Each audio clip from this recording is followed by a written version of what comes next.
I love working with my clients. I get so many of the same types of issues that each client deals with is something someone else is dealing with. And one of those issues is, what is it our responsibility to our children? So we parent our children. We are to get them to adulthood. We are to feed them, clothe them, protect them, shelter them, and most importantly, is to try to get them to heaven. We are to give them, as the Bible says, drill it into their skulls, drill it into their minds, talk about God day and night. So I think about several clients. So that, let's think one in particular is very passionate about that. Many of my clients are passionate about that.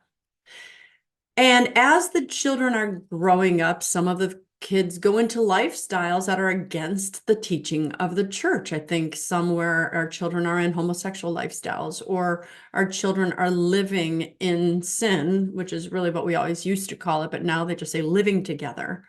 And they don't see that as sin. And in as parents, our responsibility is to tell our children the truth. The problem comes, and this is where a lot of people questioning it in their own relationships with their children, the relationship with their spouse, perhaps, regarding how to raise their children, is when is it enough? When have you fulfilled your responsibility? So let's just say you're raising your children. They're 15, 16, 17, 18 years old. You've taken them to church every week. You've taught them God. You taught them the truth about the sacraments, the Catholic faith, whatever you believe truth to be. Even if you're not Catholic, right? You teach them what you believe truth is.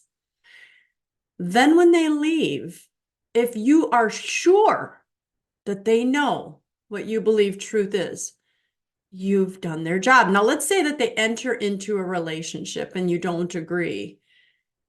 How many times do you need to tell that child? Every time you see them, you're living with Fred. You shouldn't be living with Fred. It's a sin to live with Fred. You shouldn't be having sex with Fred. I need to tell you, how many times do you need to tell that child? And my answer to clients, my answer to people is you tell them once. You make utmost certain that you are clear. This goes against the church. You shouldn't be living with a man or a woman or whatever. And then your job, in terms of speaking to the children, is done. Your job is not complete in terms of praying, fasting, uh, spiritual warfare. And the reason I bring this up is I think of specific clients who are like, you have to tell them. We have to tell the kids. They need to know that they could go to hell. Well, if you tell the kids, is it new information? If you are not clear that your child knows that, then by all means, you need to say, hey, or I know that you're divorced from your first and only husband. And it is, even though you are divorced in the eyes of the world, you are still married, because the church has always taught about the indissolubility of marriage. So it is sinful for you to be sleeping with another woman or another man or dating. So are you clear that the person, in this case, your child, knows that? Because if they are clear, if you said to them, oh, I can tell them, say you tell your husband, you need to tell the kids, you're the head of the household, tell the kids. But if you ask yourself, okay, do the kids already know it? Yes. Then if I tell them again, what are the consequences? And this is where a lot of the problems come with people, is that we believe that our job as parents is to keep telling them and to keep telling them and to keep telling them. Yes, your job as a parent never ends. But your job in simply, I'm going to give you the information, then it's on you. Once your children become adults, they have to make those choices. You can't change it. You cannot beat them into submission. That's what Jesus refused to do with us. He said, I'm going to teach you truth, and I'm going to give you the free will to go do what's good and right. He hurts, he grieves, He wants us to come home. He does his part. You are to do your part. Praying, fasting, almsgiving, everything you can. That is powerful.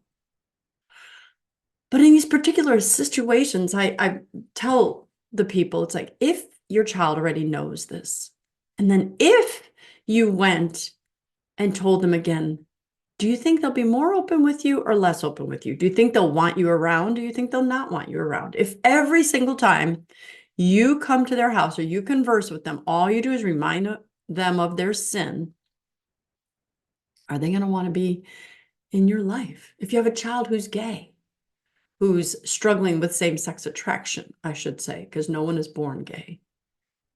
You have a child who's in a homosexual relationship.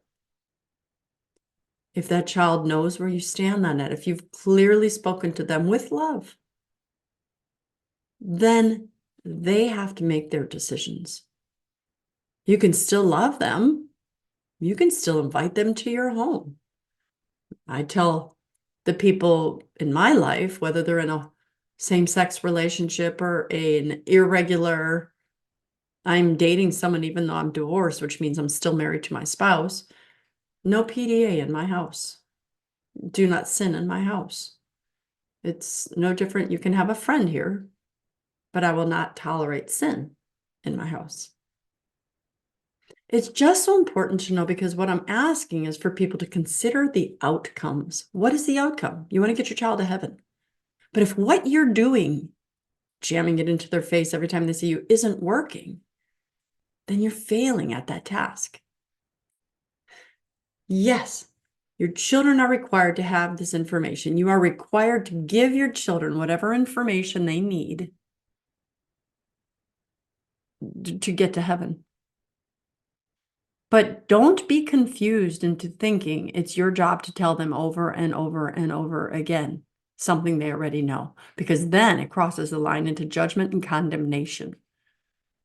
We are neither to condone nor condemn. Our job is just to tell them the truth.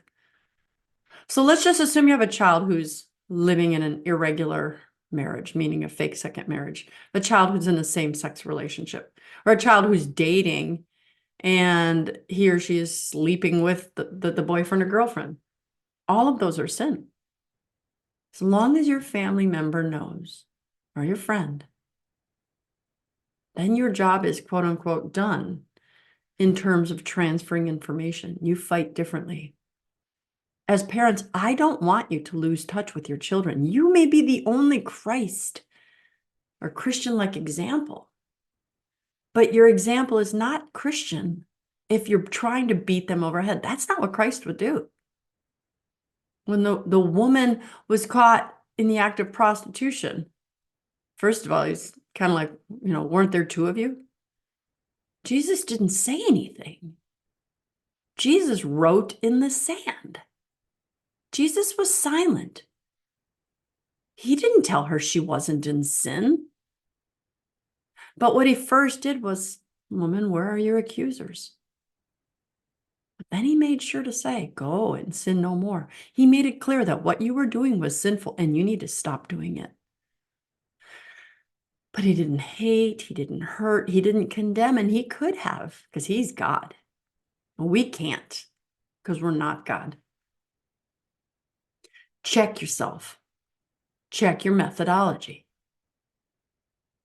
Keep the lines of communication open. Talk to your children about anything you can. How are you doing? How's your job? Talk to their live-in boyfriend or their homosexual lover, or speak love like Christ does. One more thing. I do get women in this situation and they're like, husband, you need to tell the children these things. You need to tell them this is sinful. But no, if the children have a relationship with the father because he's not in their face, but he doesn't have, the children are not having a relationship with you because you are in their face, who's the one doing what's right? Or I don't want to say what's right. I want to say, who's the one keeping the door open? I hope this makes sense. I just wanted to clarify a parent's role. Yes, give your children the information. And when they're adult children, they don't cease to be your child. You still have to transfer information. But if they already know what you're going to, I know what you're going to say, Mom, then the information's been transferred. Then you pray and wait for opportunities to answer questions when they have them. I'm Dr. Christine Bacon. Thanks for watching this informational Bacon Bit. And as always, remember to live your life sunny side up.